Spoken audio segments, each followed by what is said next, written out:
السلام عليكم ورحمة الله وبركاته.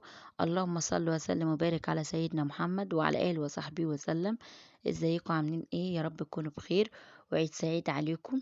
النهاردة هحضر معاكم بقى ايه لوازم الخروجة.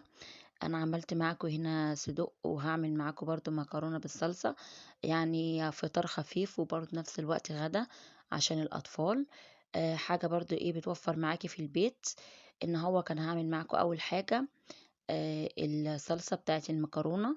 طبعًا أنا يعني إيه، قُلت أختصر بدل ما أشتري كشري وكده، وبنفس الوقت يبقى توفير معاكم. هنا باعمل معاكم الصلصة، باخرّط البصل بالشكل دوّة، وأبدأ إن أنا أحمّره بالزيت، مش ما حطيتش سمنة أو حاجة تانية.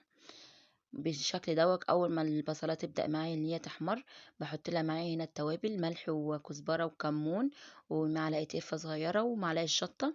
وباقلّبها بالشكل دوّة لحد ما البصلاية ما تحمَر معايا، وبابدأ أنزل بقى عليها بقى بشفشق الطماطم أو الصلصة، وباسيبها لمّا تتسبِّك براحتها أو الشكل دوّة.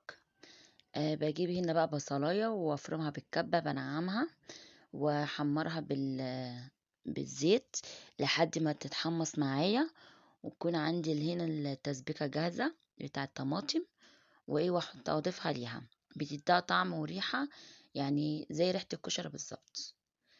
هنا كانت معايا خلاص التقلية اهي اتسبكت، ومعايا هنا البصلاية اللي أنا باقول لكم عليها، نعّمتها بالكبة ومعايا هنا بالزيت لحد ما تتحمّص بالشكل دوّة، وأضيفها بقى إيه للصلصة اللي عندي. هنا كانت خلاص الصلصة خلاص اتسبكت معايا وتقلت بالشكل دوّة، باضيف لها البصلاية اللي أنا حمّصتها، بيدّيها طعم برضه إيه مختلف عن لمّا تكون بالصلصة كده. بالشكل دوّة، يعني جرّبوها وإن شاء الله تعجبكم. أنا هنا ما كانش عندي متوفّر عدس، اللي هو عدس أبو جِبّة، ما كانش متوفّر عندي لإن إحنا كُنّا في عيد والمحلات قافلة، وبنفس الوقت الخروجة يعني إيه جات ما كنتش عاملة لها حساب، فقُلت أعمل أي حاجة يعني تكون موجودة عندي في البيت وبنفس الوقت توفّر معايا بالمصاريف، لإن برضه طبعًا كيس الكشري دلوقتي ب15 جنيه، ولو عملته في البيت هيوفّر معايا جامد خصوصًا للأطفال. وطبعًا هنا معايا كان معايا كيلو مكرونة. كده كانت معايا المَيّة غليت وضفت لها المكرونة، ومعايا هنا من نُص مكرونة اللي هي سباكيتا، دول كانوا متوفّرين عندي يعني في البيت بالشكل دوّة. كده هيوفّر معاكِ بالوقت والمصاريف، يعني بدل ما تشتري من محلات وكده، طبعًا أنتِ هتشتري بكمية لإن ما شاء الله كانت العدد كبير، فلمّا تشتري بكمية هيقطع معاكِ برضه مبلغ كبير، فأنتِ لو حبيتِ يعني إن أنتِ توفّري في البيت يبقى أحسن. هنا أنا سويت ضفت الأول كيلو المكرونة، وتاني حاجة ضفت النُص كيلو المكرونة اللي هو الاسباجيتي اللي هو الطويل، أو أي مكرونة عندِك ممكن إن أنتِ تسلقيها هتنفع معاكِ. هنا كانت المكرونة استوت معايا، باحطها بقى في مصفى وافتح عليها الحنفية، يعني إيه أصفّيها كويس. هنا أول إيه باضيف لها الزيت علشان ما تلزقش يعني أو تعجِّن في بعضها أو بالشكل دوّة. هنا كانت اتصفِّت، كده كانت المكرونة جاهزة معايا ونفس الوقت الصلصة. هابدأ أحضّر معاكم بقى الصدوق أو بالشكل ده. أنا عبيتها في بأكياس وحطيت عليها الصلصة. الصدوق عندي كان برضه كنت جايبة نُص كيلو. طبعًا حطيت مَيّة على البوتاجاز وحطيت فيه الصدوق بالشكل دوّة لحد ما فَك وبعدين سلقته. هنا كان اتسلق معايا، بعد ما فَك يعني سِبته يتسلق. كان معايا بالشكل دوّة. بابدأ إن أنا أقطّعه قطع اللي هي الصغيّرة. أنا هنا كنت شطفته وصفيته من المَيّة بتاعته وقطّعته قطع بالشكل دوّة، وأبدأ بقى إن أنا أحضّر له المكونات بتاعته. معايا هنا معلقتين من الزبدة، معايا هنا بصلتين باقطّعهم شرايح بالشكل دوّة. كان طبعًا البصل الأحمر بيبقى حلو بأي حاجة بتبقى ني في ني، بيدّي له طعم أحسن من البصل التاني.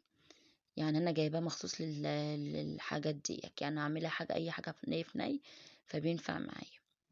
باحط له بقى هنا التوابل، معلقة شطة ومعلقة قرفة صغيرة ومعلقة كمون ومعلقة كزبرة ومعلقة ملح كبيرة، وباقلّب كده بالشكل ده. طبعًا هنا هيبقى يا دوبة البصلاية تتشوّح معايا، مش حابة إن أنا أحمّرها. وكنت و باروح أحضّر بقى معاكم هنا إيه، طماطم. باجيب هنا بتاع 4 طماطماية، أو يعني إيه أقل من نُص كيلو حسب الكمية بتاعتِك، باقطّعها قطع بالشكل دوّة. وهنا معايا كان قرنين فلفل، قطّعتهم برضه بالشكل دوّة. وبتحطّي معلقة توم مفروم، أو لو عندِك بصل بودر أو توم بودر بتحطّي من كل نوع معلقة.